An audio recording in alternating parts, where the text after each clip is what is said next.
y campos magnéticos también. Nosotros obviamente vamos a tocar más adelante eso de los campos magnéticos. Aquí, de todos modos, esta diapositiva también se está estableciendo de que los cables de transmisión eléctrica por los cuales está pasando corriente, entonces a su alrededor generan tanto campo eléctrico como campo magnético. Y aquí más o menos se estaban estableciendo valores para esta línea de transmisión que son mucho más fuertes que las de las líneas de transmisión locales. Y se ve observaba en esta figura, en el medio, o sea, en el centro de la misma torre, más o menos cuánto estaba generando de campo eléctrico y campo magnético, a 30 metros y a 60 metros. No sé si les mencioné que cuando uno pasa debajo de estas líneas, uno escucha un zumbido. O sea, si uno pasa obviamente caminando, uno escucha un zumbido de la electricidad que está pasando a través de estos alambres. Si uno pasa en automóvil o va caminando pero escuchando música con algún aparato, de repente al pasar debajo de estas torres, ese sonido automáticamente se va a distorsionar. Si es, por ejemplo, el escuchando una emisora de radio, la emisora va a escucharse como si no estuviera sintonizada. Si está viendo televisión, en tal caso, de repente también el, la imagen se va a distorsionar, porque en este caso, al pasar debajo de esas torres, el campo eléctrico y el campo magnético es más fuerte que la señal que usted está recibiendo y por eso entonces va a existir esa distorsión. Generalmente también debajo de estas torres es recomendable siempre podarlas, o sea, no tener prácticamente vegetación debajo de ellas.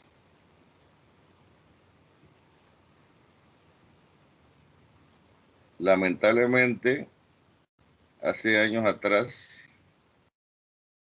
específicamente en el 2013, se dio un evento debido a elementos que estaban sembrados debajo de las torres de transmisión de nuestras líneas hacia Panamá.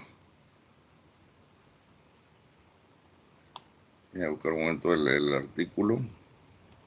¿Se logran incendiar, profe? ¿Mm? Sí. ¿Qué le pasa si hay algo de vegetación? ¿Se logra incendiar? Ya les voy a explicar qué fue lo que pasó.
Bien.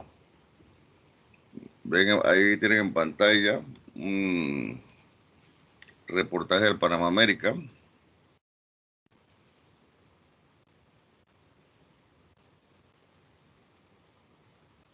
Arriba aparece la fecha de hoy, realmente ese artículo, si ven más abajo, la fecha dice que está actualizada el 28 del 2 del 2013, 28 de febrero.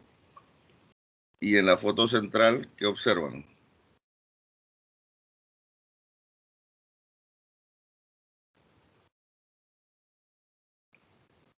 La hierba está quemada.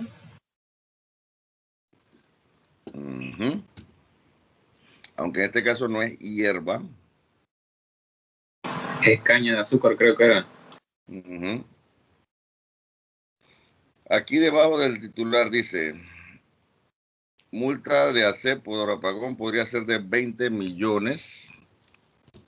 Personal de la SEB efectuó ayer un recorrido por Puerto Gago en Penonomé para inspeccionar el lugar donde se registró la quema de caña. El gerente de la Azucarera Nacional, Eric Antonio del Valle, descartó esta tesis de que su empresa sea la responsable del apagón. Bueno, entonces, lo que está quemado no es hierba, como dice el compañero y como dice el artículo, es caña. Recuerden que para esta época, bueno, ya más bien febrero, marzo, se tiene lo que es la zafra de la caña. Esa actividad se realiza a nivel nacional donde existan ingenios azucareros. Aquí nosotros, febrero o marzo, podemos estar viendo las quemas de esos potreros sembrados de caña. Y también de repente en algunos casos vemos camiones circulando con carga full de caña. El detalle es que supuestamente no se recomienda tener nada sembrado debajo de las torres. Si fuesen árboles o algo por el estilo, obviamente no se deben dejar crecer porque el llegar a topar alguno de estos cables provocarían eventos como este. En este caso, la caña obviamente crece, pero no llega a tocar los cables. Pero lo que sucedió ese día fue, según la investigación y según la investigación y lo que concordaron los peritos, fue que al realizar la quema de la caña, el fuego crea como una especie de vacío. ¿Ok?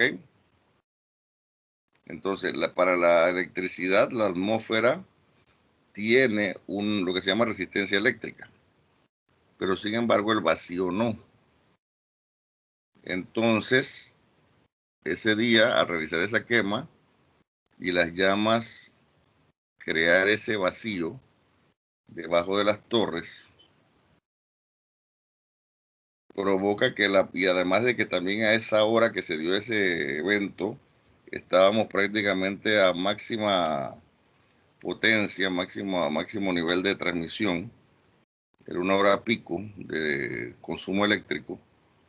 Entonces se produjeron arcos eléctricos entre la línea de transmisión y el suelo.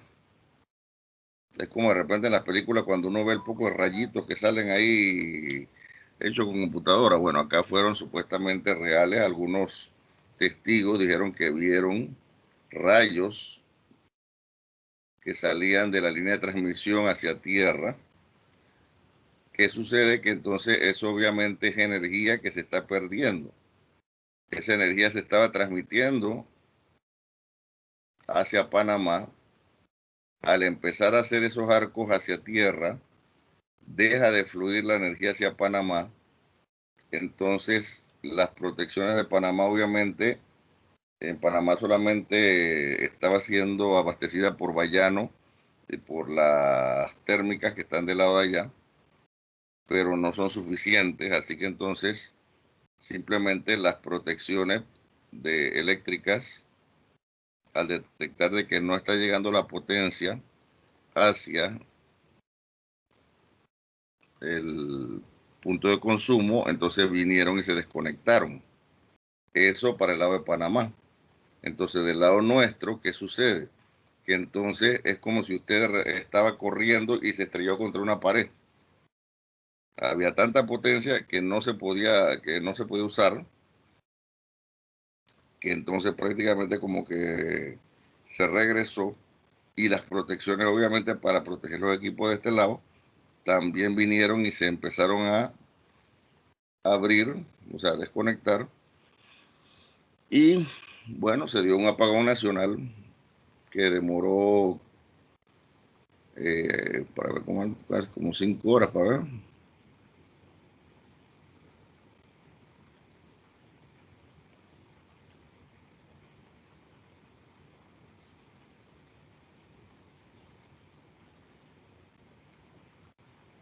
Pero aquí no lo dice, pero más o menos eso fue como las 2 de la tarde, 2 y tanto, y se recuperó el sistema como a las 6 y tanto. Porque en este caso, cuando se da un apagón de ese tipo, todas las plantas se detienen. Entonces, una cosa es detener una hidroeléctrica, otra cosa es detener, en ese tiempo no estaban las eólicas todavía en cantidad. Otra cosa es detener una planta térmica. Una planta térmica cuando viene y detiene su producción, entonces hay que realizar un proceso que demora su buen tiempo. Una hidroeléctrica pudiera estar de repente de nuevo en línea en menos de 15 minutos, pero en este caso, como se desconectó todo el sistema, o sea, todas las plantas se desconectaron y se pararon, entonces para recuperar el sistema en esos casos tienen que entrar primero una de las plantas más fuertes, por decirlo así, para poner el ritmo. Más adelante nosotros vamos a hablar algo de que se llama frecuencia. Entonces esa planta tiene que poner esa frecuencia en el sistema, y todas las otras plantas a medida que van entonces ingresando al sistema se tienen que sincronizar con esa frecuencia. Entonces por eso fue que esa recuperación duró tanto tiempo, porque todas las plantas se detuvieron, fue una parada de emergencia. Entonces antes de ponerla a andar así porque sí, usted tiene que inspeccionar de que no se haya dado ningún daño, y esa inspección puede durar su buen par de minutos o inclusive horas, dependiendo de la complejidad de la planta. Y una vez que entonces se revisaron las plantas y que estaban en buenas condiciones para reingresar al sistema, entonces, vuelvo y repito, sí, primero tienen que entrar las más potentes. En este caso, entre las más potentes está lo que es Fortuna, está Esti, está Bayano, que son las que tienen que poner la pauta, y de ahí entonces empiezan a pegarse las demás. El detalle que vuelvo, repito, por ese fuego, además de que aquí mencionan de que también en el 2006 sucedió algo parecido, pero no se dio tan violento como el de este año 2013.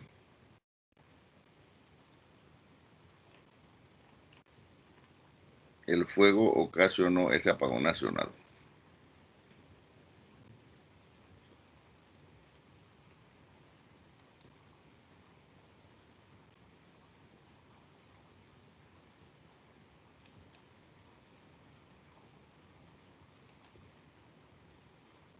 Entonces en esta figura, ya para terminar, simplemente vemos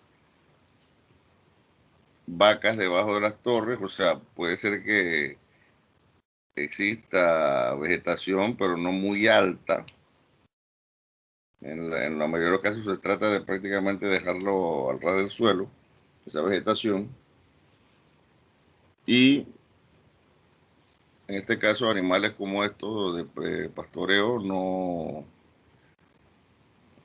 tienen mayor incidencia en las líneas, ¿no?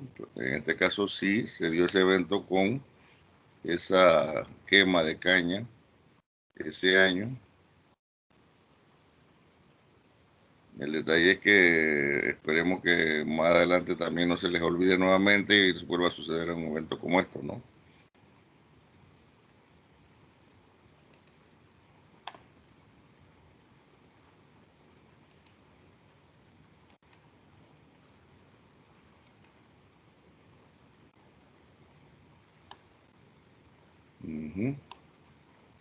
Ya tenemos 32 personas, o sea que falta solamente el señor Timan, que es el que no estaba, ¿no?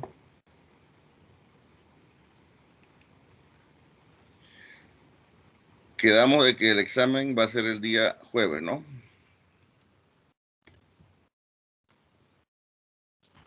Así es, profe. El día jueves, entonces ustedes van a conectarse a Virtual UTP y obviamente también aquí a acá a Teams. Acá en Teams deben colocar su cámara, sobre todo tratando de enfocar lo que están haciendo. ¿Ok? En la página del examen van a aparecer 4 problemas. Cada problema va a tener un área donde usted al cliquear en un icono que tiene forma de una hoja, va a poder subir el archivo en PDF del problema desarrollado. ¿Ok? Desarrolló el primer problema, le tomó foto, lo convirtió en PDF, lo subió a el área respectiva del problema número 1, siguió con el problema número 2, lo mismo, el problema 3, lo mismo. No pueden salir de la página. Ayer se le dio esa misma instrucción a otro grupo que tenía examen. Algunos estudiantes salieron de la página y después entonces al final había problema de que el sistema no les aceptaba subir el examen. Tuvimos que estar haciendo unas variaciones de la cuestión para que pudieran lograr subir el examen. Así que por favor, abren el examen. Ustedes acá manualmente desarrollan su problema, le toman foto, lo convierten a PDF, suben, siguen haciendo su otro problema. ¿Ok? Una vez que ya terminaron de subir los 4 problemas, al final de la página entonces aparece un botón para que se envíe el examen. ¿Ok?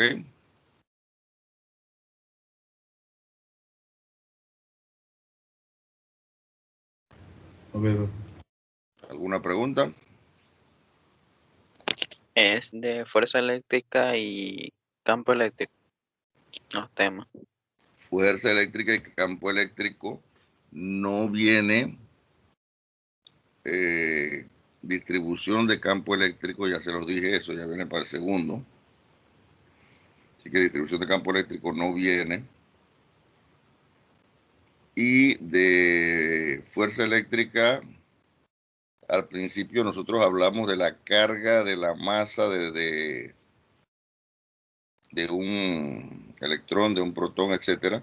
Hay problemas de ese tipo también que involucran el que usted busque una cantidad de carga debido a una cantidad de electrones, ¿no?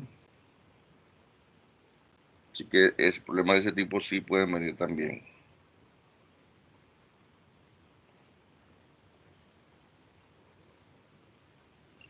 Ok, gracias.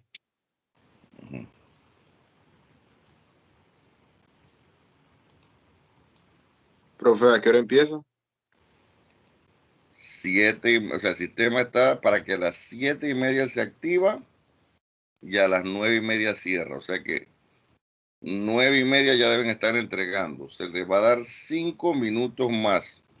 O sea, máximo hasta las 9:35 para que suban el examen a esa plataforma.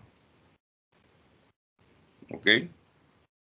Ahora no van a estar esperando que sea a las 9:30 para entonces empezar a subir de 9:30 a 9:35. O sea, el que terminó antes su problema lo sube antes.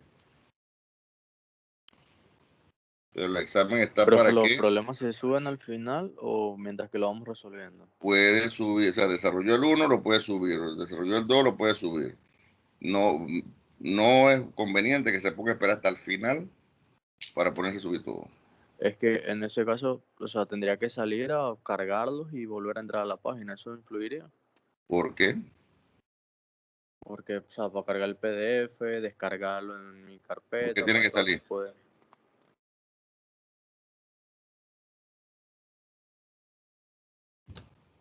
O sea, pero no me entiendo por qué tiene que salir. O sea, porque tendría que tomar la foto en el celular, pongo, Y usted se conecta subirlo, también con el celular al Teams. ¿Cómo? Se conecta también al celular al Teams, con el celular al Teams. No, pero digo, me conectaría desde la computadora, ¿no? Ajá. Pero, o sea, escanearía la hoja con el celular y para subirlo tendría que pasar a la computadora para entonces buscarlo en la computadora y ponerlo subirlo a la plataforma, ¿no? Ujú. Y puede tener compartido ya de antemano el celular con la computadora, ¿no?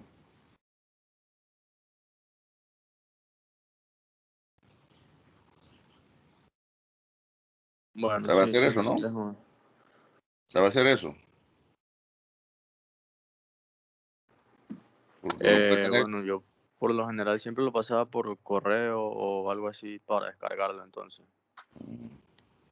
bueno, uno puede tener de antemano conectado el celular a la computadora y desde la computadora uno puede hablar directamente desde la memoria del teléfono.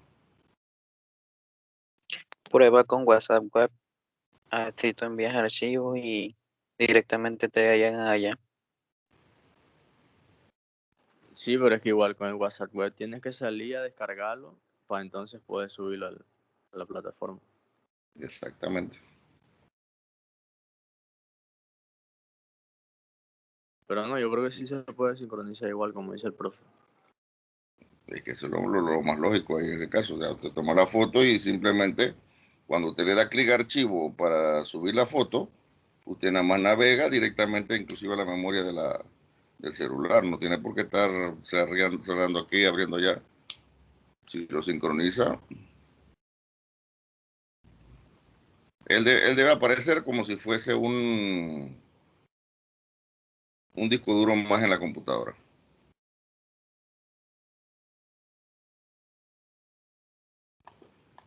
Así que el que no sabe, tiene desde aquí al jueves para... ¿Ese método funciona solamente con Android? O, digo, perdón, con Android o... Sí, solamente con Android. Bueno, yo tengo Android y yo lo he hecho con Android. No sé la verdad con... Pues porque mi teléfono es un iPhone y tengo una PC que no es de Apple también, entonces ahí hay problemas de sincronización. De todas maneras tendría que hacer eso, de tener otra ventana abierta y no sé si lo que se refiere de salir de la página sería cambiar de ventana y eso invalida mi estancia en el examen. Ya, no puede sincronizar. Su computadora es Windows Ajá, y no hay forma de sincronizar entre Apple y Windows. no, ¿Seguro? sí, ya he intentado todo, nada funciona. Ujú. Solo hay una aplicación que se llama Sync, pero de todas maneras tendrá que salir de la pantalla o de la ventana del examen para acceder a Ujú. la aplicación y descargar el archivo y cargarlo acá igual. Ujú. Es lo mismo, entonces Mi lo que no caso es el entiendo mismo, es profe, porque yo igual tengo iPhone y la computadora es Windows. Ok. eso le pasa a esa, porque no entiendo si... Entonces, en el caso de los que tienen iPhone,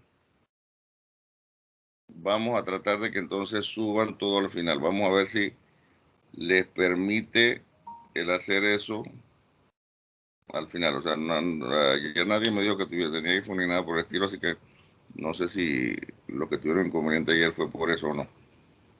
Eh, Desarrollen todo, toman sus imágenes, la convierten a PDF y al final entonces transfieren. Vamos a ver si entonces al salir no da problema. Si da problema, entonces ahí yo tendría que hacer una modificación en la plataforma para que les deje subir. ¿Ok? Vale, profe. Igual yo voy a tratar de aquí al jueves para hacer unas pruebas, a ver si por si acaso encuentro la forma. Igual. Pero los que tienen Android sí investiguen el sincronizar su celular para que aparezca como una unidad adicional de disco en su computadora. Para que una vez que tomen la foto, directamente ustedes navegan y extraen los archivos que tienen que subir en la plataforma.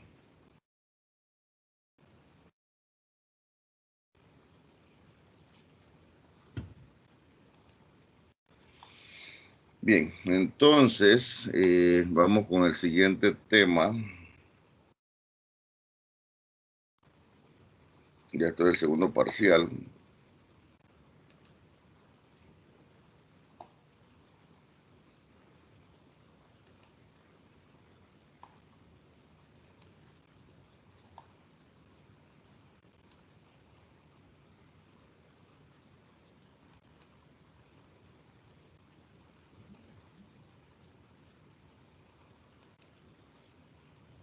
Ok, como ven aquí, entonces dice que el capítulo se llama Ley de Gauss, comprende los temas de flujo eléctrico, la ley de Gauss en sí y conductores en equilibrio electrostático. O sea, todavía nosotros estamos trabajando con lo que se llama electrostática.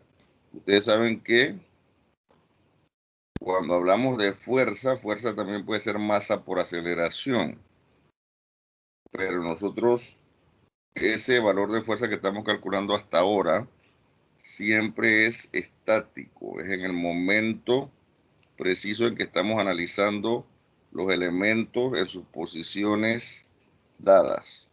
¿Ok? Más adelante entonces viene lo que es la electrodinámica, que es el que esos elementos, si uno le aplica fuerza, obviamente se muevan. Pero vuelvo y repito, todavía estamos en lo que es electrostática. Entonces aquí se habla de lo que es el flujo eléctrico, la ley de Gauss y conductor en equilibrio electrostático, como acabo de mencionar. Los enunciados con los que trabaja el teorema de Gauss. El primero dice, la dirección del flujo del campo eléctrico a través de una superficie depende del signo neto de la carga encerrada. El segundo dice, las cargas fuera de la superficie no generan flujo de campo eléctrico neto a través de la superficie. Y el tercero dice que el flujo de campo eléctrico es directamente proporcional a la cantidad neta de carga dentro de la superficie, pero independiente del tamaño de esta. Igual si la superficie 1 encierra la superficie 2, por ambas pasa el mismo flujo. ¿Ok? Este es algo con respecto al teorema de Gauss cuando tenemos una carga dentro de un elemento. Pero el flujo de campo eléctrico no solamente es esto. El cálculo de flujo de un campo eléctrico, como dice aquí en el primer punto, se hace una analogía con un campo de velocidades en un fluido. Vemos aquí casi un cubo, pero tenemos en este caso una pared que está inclinada. En teoría, el campo viene totalmente horizontal. Entonces, el detalle es que cuando él llega a esta cara inclinada, él se desviaría, perdón, y saldría totalmente perpendicular a esta superficie.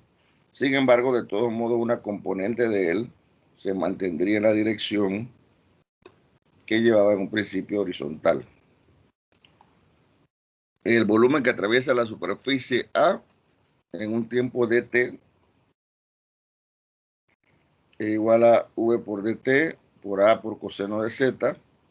Y vemos aquí entonces en forma vectorial que el producto punto de la velocidad por el área por el dt. El flujo es aproximadamente igual al volumen por unidad de tiempo.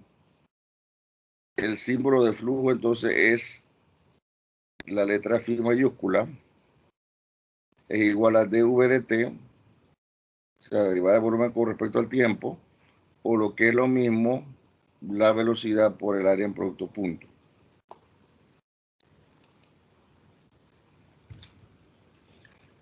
En esta imagen tenemos un objeto que algunos de repente quizás vean una forma de corazón.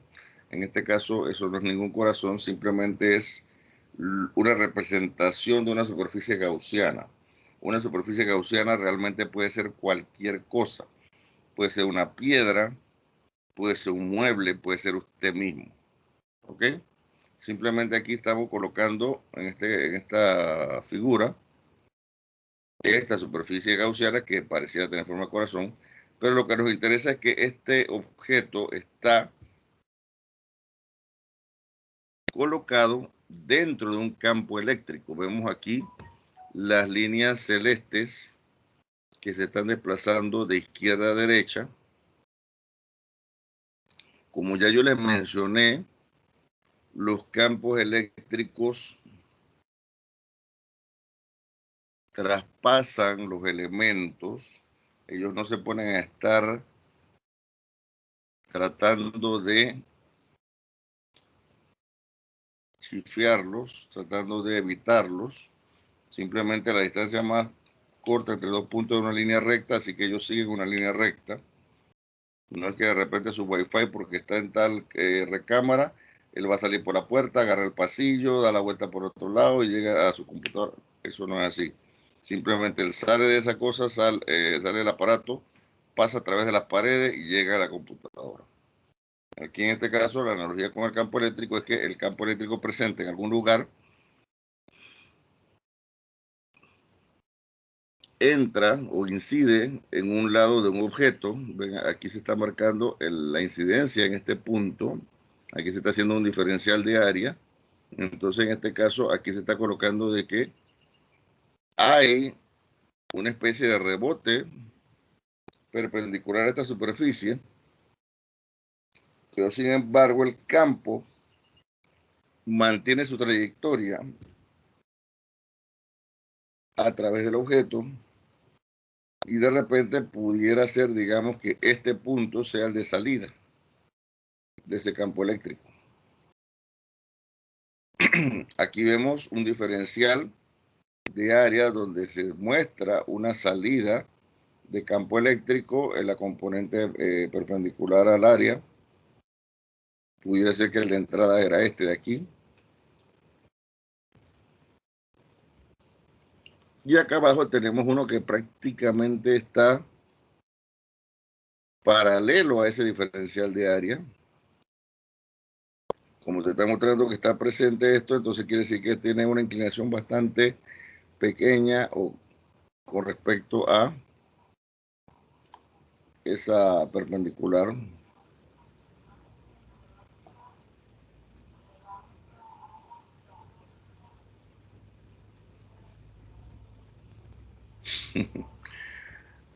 Como ven aquí, entonces dice que el flujo es infinitesimal, el campo es constante en la superficie del diferencial de área.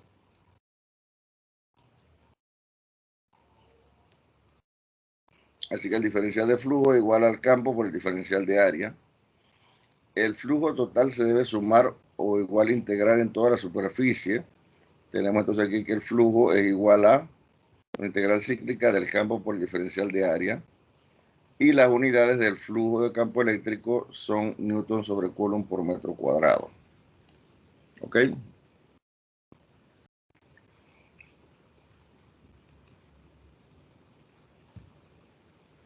Entonces, la ley de Gauss dice que el flujo del vector campo eléctrico a través de una superficie cerrada es igual a la carga encerrada en su interior dividida por la permitividad del medio.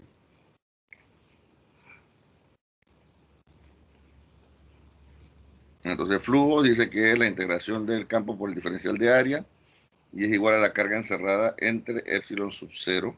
Si tuviésemos otro medio, ese epsilon sub 0 estuviese multiplicado por epsilon sub r. La superficie gaussiana no es una superficie real, es matemática, y la ley de Gauss simplifica los cálculos de campo eléctrico en caso de gran simetría. En muchos casos, como se está mostrando aquí, se está hablando de una carga encerrada, o sea, usted tiene una carga que está dentro de una esfera, dentro de un cubo, dentro de una roca,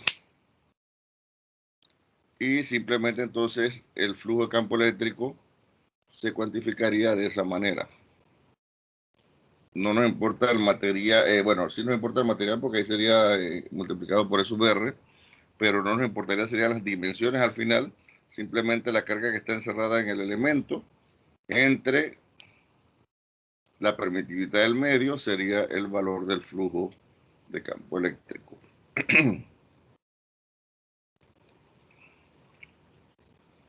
Y aquí vemos entonces un ejemplo con perdón, una carga positiva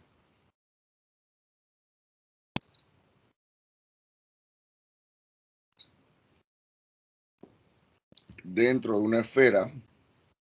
Ahí entonces están marcadas en las líneas amarillas las líneas de campo eléctrico, que como ya mencionamos son radiales. Salen radiales de la carga y en este caso saldrían también radiales de la esfera.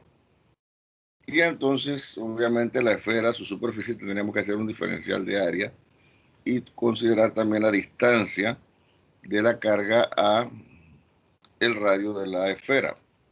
Entonces, tomando en consideración esa geometría, vemos allí que el flujo ya está definido como la integral de campo por diferencial de área y también es igual a carga encerrada entre epsilon sub 0.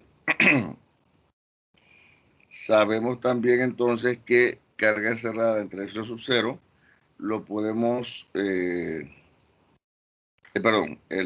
campo por el diferencial de área lo podemos cuantificar como el campo en la distancia R por la superficie de la esfera, que en este caso sería 4πr cuadrado. Y si igualamos carga encerrada entre epsilon sub 0 con esa nueva igualdad, entonces regresamos a lo que es la fórmula de campo eléctrico, donde vemos que campo eléctrico en el radio R sería igual a carga sobre 4pi epsilon sub 0, epsilon sub R si nos dan un medio específico, por R cuadrado, y eso multiplicado por el vector unitario. Así que se comprueba aquí que en este caso el flujo de campo eléctrico está ligado con el campo eléctrico.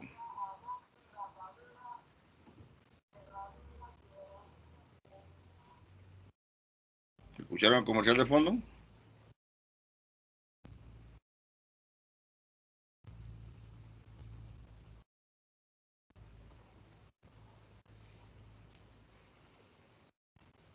¿Nadie escuchó el comercial de fondo?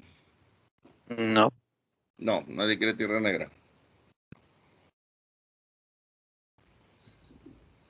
Ni abono ni raspadura.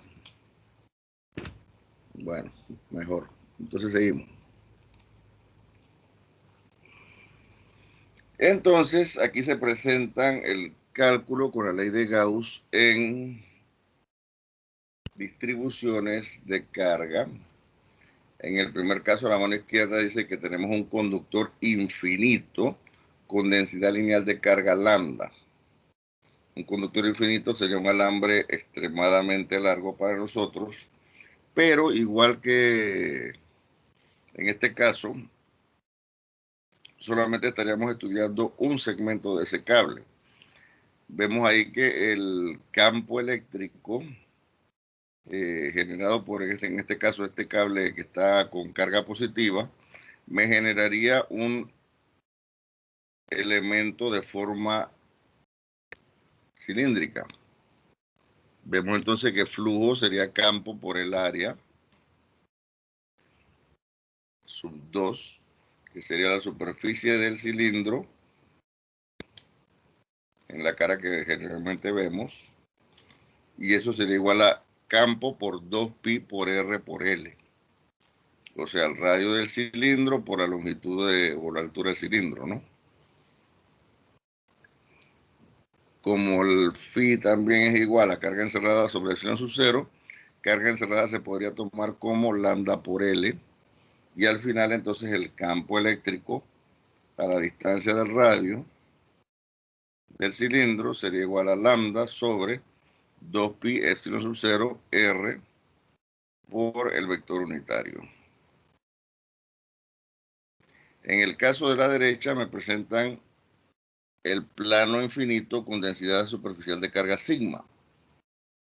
En este caso, el phi sería igual, como tenemos dos caras de este plano, igual al campo por el área sub 1 más el campo por el área sub 3, que sería la otra cara. Al final, la sumatoria de los dos campos sería, de las dos áreas, perdón, sería el campo por 2 veces el área. Como la carga, el phi, perdón, es carga encerrada sobre epsilon sub 0, y carga encerrada en este caso lo podemos cuantificar como sigma por el área sobre epsilon sub 0, entonces al final el campo, ya sea en la dirección hacia la derecha o hacia la izquierda, estaría cuantificado como más o menos sigma sobre 2 epsilon sub 0 en la dirección Y. Si en un dibujo me ponen esto vertical, obviamente entonces aquí la Y cambiaría por J. O sea, aquí en esta presentación se está presentando así. En un examen se pone este cilindro vertical y ya no saben qué hacer. Y nada más lo único que hay que cambiar es que es la dirección J.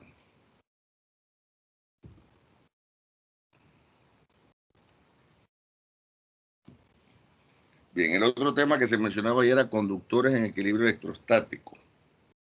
Dice aquí, en un conductor existen cargas con libertad de movimiento. Una carga eléctrica es capaz de moverse al aplicar un campo. Si el campo E no es igual a 0, se produce una redistribución de cargas en el interior hasta que el campo sea igual a 0. Y esa situación se llama equilibrio electrostático. O sea, en otras palabras, si usted tiene un tramo de alambre, nosotros sabemos que ese alambre tiene la capacidad de conducir electricidad. Pero si usted no lo tiene conectado a nada, ese alambre no va a hacer nada.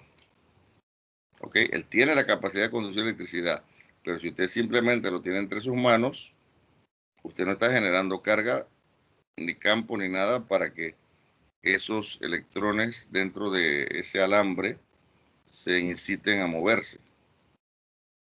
Sin embargo, si usted ese alambre, como dice en el segundo punto, lo coloca dentro de un campo eléctrico, entonces usted allí sí estaría incitando a los electrones a que se muevan. Pero mientras esté el alambre en el campo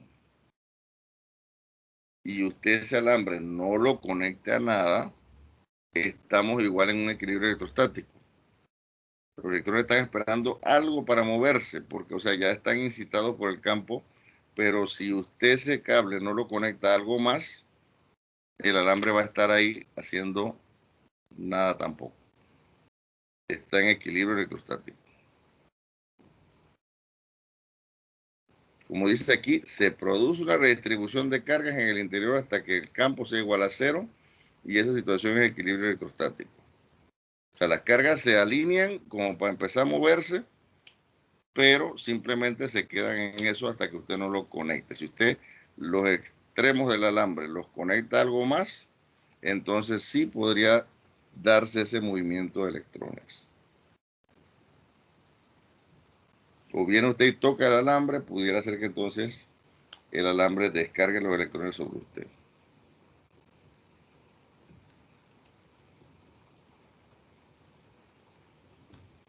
Vemos aquí entonces lo que sería el equilibrio electrostático. El campo interior es nulo. Las cargas se sitúan en la superficie del elemento. Entonces tendríamos allí el campo superficial con una componente normal que sería sigma sobre epsilon sub 0. En este caso, como ven allí, estamos colocando cargas positivas en la superficie del elemento, entonces obviamente por ser positivas estarían saliendo de la superficie del elemento perpendicularmente y eso sería sigma sobre epsilon sub 0. Sin embargo, me dicen la componente tangencial, o sea, si existe una componente hacia nosotros o hacia la pantalla. Esa componente sería nula mientras no se dé el desplazamiento superficial de las cargas. O sea que aquí podríamos estar viendo el corte de un conductor. Vuelvo y repito, si él está dentro de un campo, se necesitarían las cargas y se ordenarían de esta manera. Pero si ese alambre usted no lo conecta más nada, simplemente él no va a tener movimiento de esas cargas tangencialmente y por eso no va a existir ese campo tangencial que se está colocando como cero.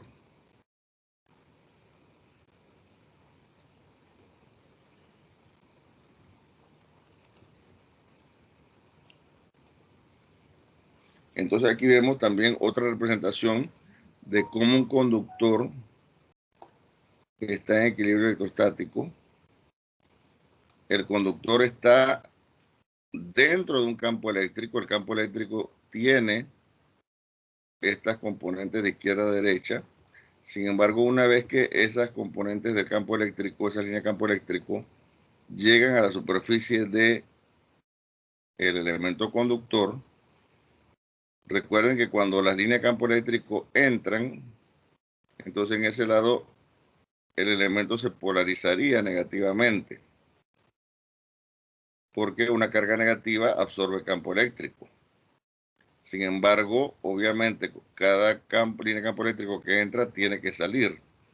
Y esas líneas de campo eléctrico, cuando salen del objeto, entonces polarizarían para que se presenten las cargas positivas de ese lado. ¿Ok? Pero igual en este caso, si ese alambre no es conectado a más nada, está dentro de ese campo eléctrico, se daría un equilibrio electrostático, porque la carga negativa que está de este lado debe ser igual a la carga positiva que se generaría en este lado. Y si hacemos una sumatoria de ellas, obviamente el valor sería 0.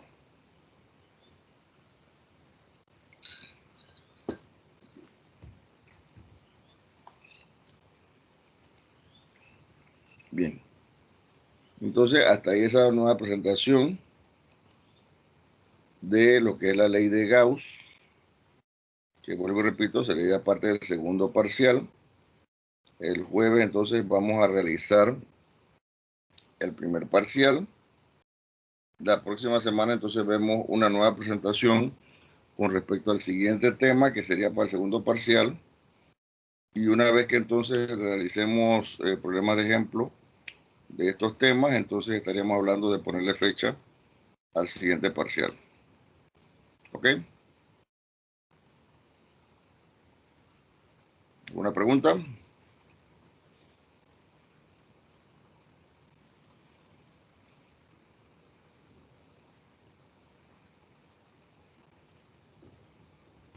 Entonces la hora del examen es a las 7:30.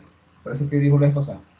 Tiene que Ya, entrar. usted conéctese antes de las 7:30, porque a las 7:30 se activa en el Virtual UTP el examen. Ok. Y se cierra a las 9:30. Ok. Ok.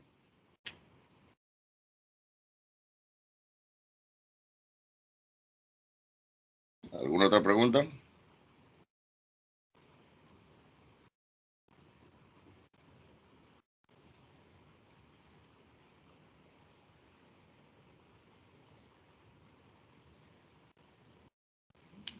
Bien, si no hay preguntas, entonces nos vemos el día jueves.